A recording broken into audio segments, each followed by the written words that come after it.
This one has been in my head all day.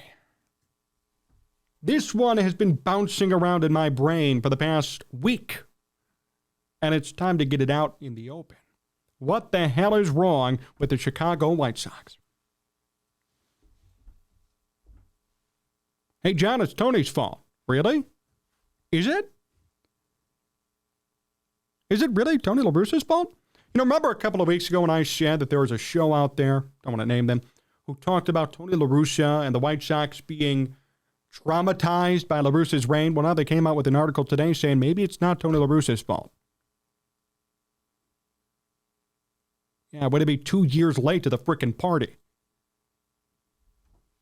It was never Tony La Russa's fault. All of you who said it was were wrong. This team is 7-15. I'm not even going to blame Pedro Grifol. I'm not, because you know what? That's the trap. It's not the manager. It's the players. When will everybody start seeing it? Look at these numbers. And you tell me who's at fault. The White Sox have 3 hitters in their entire lineup who's hitting above league average. That's it, 3. And Jake Berger isn't even a full-timer yet. Because Monty Grandal is, and Andrew Vaughn is. Everybody else is unbelievably disappointing. Albus Andrus sucks. Luis Robert, who was an MVP candidate a week in, is now hitting .233. I heard this on the radio today. 4 for his last 41. And guess what? Still leading off. That's a Pedro Grifol problem. Why the hell is he leading off hitting 4 for 41 in the past stretch of games? Oscar Colas, the rookie, .233. Eloy Jimenez, .208. Tim Anderson still hurt. The White Sox are 66-67 since 2021 when Tim Anderson does not play. When he does play, a 600-plus winning percentage. But they're 66-67 when he doesn't play. And unfortunately for Anderson, he's always hurt. Yoel Moncada's still hurt. Kevin Sheets has done well off the bench. And everybody else has sucked. In the rotation, it's only been Dylan Cease. I could not be more disappointed with this. Lucas Giolito at a 4.5 ERA, and Lance Lynn at 36 years old, a 7.59. Michael Kopech's at a 7 as well. Reynaldo Lopez trying to close is at an 8.38. Mike Clemenger, another pleasant surprise at 3.26. Nothing is working. So whose fault is it? I ask you. Tony La Russa, Pedro Grifol, Jerry Reinsdorf, Rick Hahn, or the players? Why did they go 81-81 last year? Why didn't they improve upon what they did in 2021? Why are they 7-15 this year? Why are they near the bottom of baseball this year? The players suck. They are not playing up to their potential. They're not even playing to any potential. And I've always felt this way about the White Sox. They do a good job, to their credit, at overhyping players who are just not good. They do an outstanding job of it. I like Luis Robert. I like his potential. But see, here's the thing. He's been in baseball 4 years, never played more than 70 games in a season.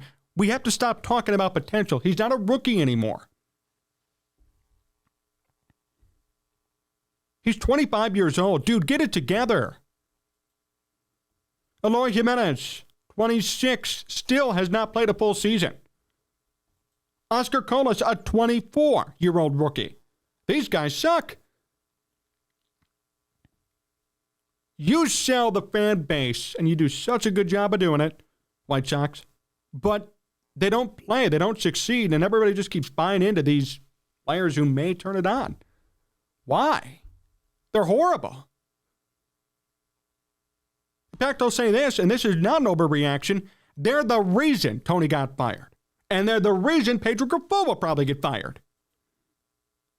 Because I'll tell you what, after Tony going 81-81 with this team, I don't know how you can't fire Pedro Grifol after this season.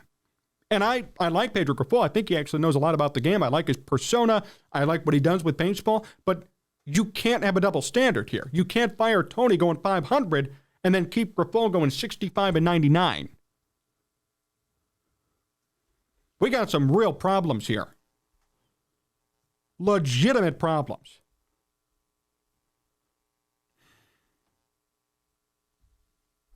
So where is the Tony La Russa deserves to be fired crowd? Raise your hands high. Make sure everybody could see him. You were wrong. You were all wrong. And that's okay. We all make mistakes. We all learn. I make mistakes every day. I learn. But how could you not have seen it? You're sitting here blaming a 78-year-old Hall of Famer who's managed teams, who's won countless championships.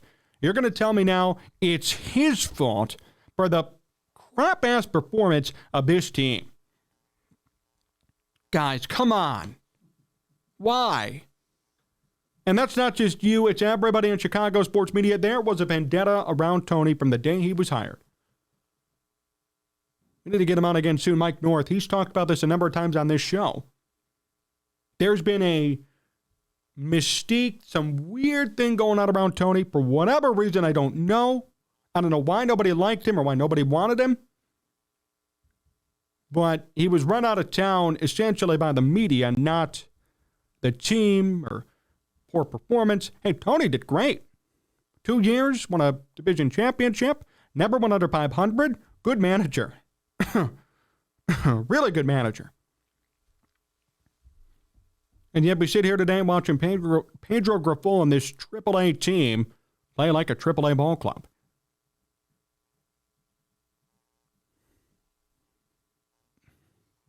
It is not Tony La Russa's fault.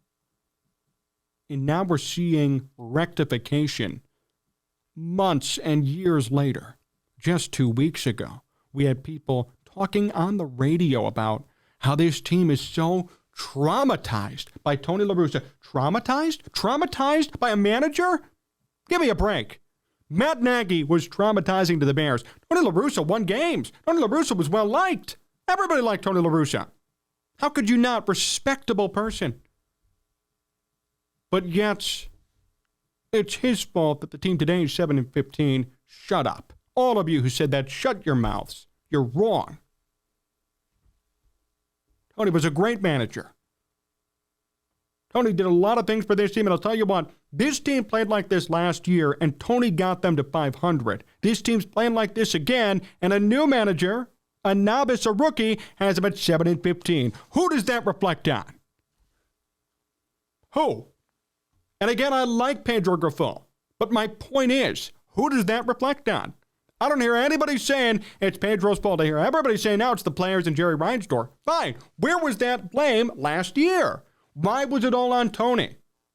Anybody in the media who peddled that narrative should be ashamed of themselves. You cost somebody a job for no reason.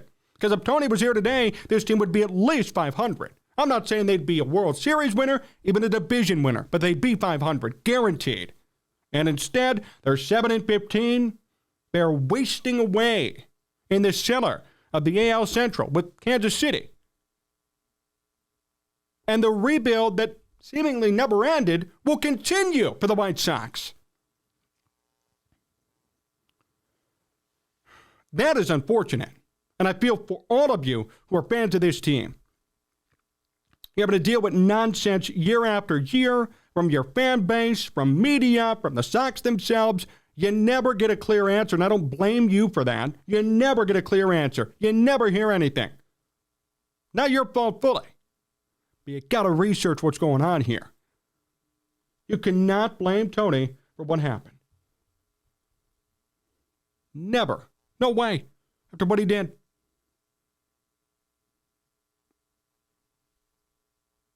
It's time to blame who's really at fault. The players.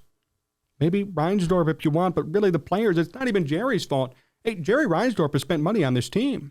It's not even his fault. These players are not playing. Look at these numbers. My goodness. A 47 OPS plus for Elvis Andrus. Luis Roberts, 4 for his last 41. Tim Anderson's on the shelf again. Oscar Colas is already playing like a bust. Eloy Jimenez still can't figure it out. Guys, it's not even Jerry. It's these players. They just aren't performing. This is not the team. This is not the vision. This is not the rebuild and the exciting star-studded roster that everybody thought was going to come up. A lot of these players who were marketed to you, this is a tough truth, have been complete disappointments. And once you accept that, you'll understand why the White Sox are losing, why it's not a managerial problem, why it's not even a Reinsdorf problem. It's a player problem.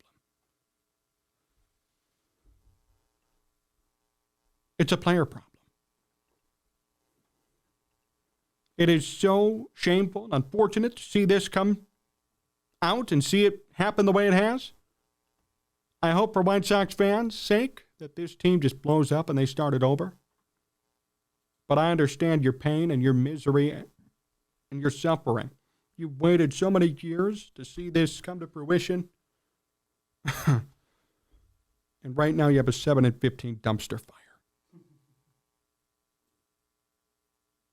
You didn't think you'd be there. I didn't either. But you are. The sooner you accept these players being disappointments, the sooner you're going to understand why they're losing, why it's time to blow things up.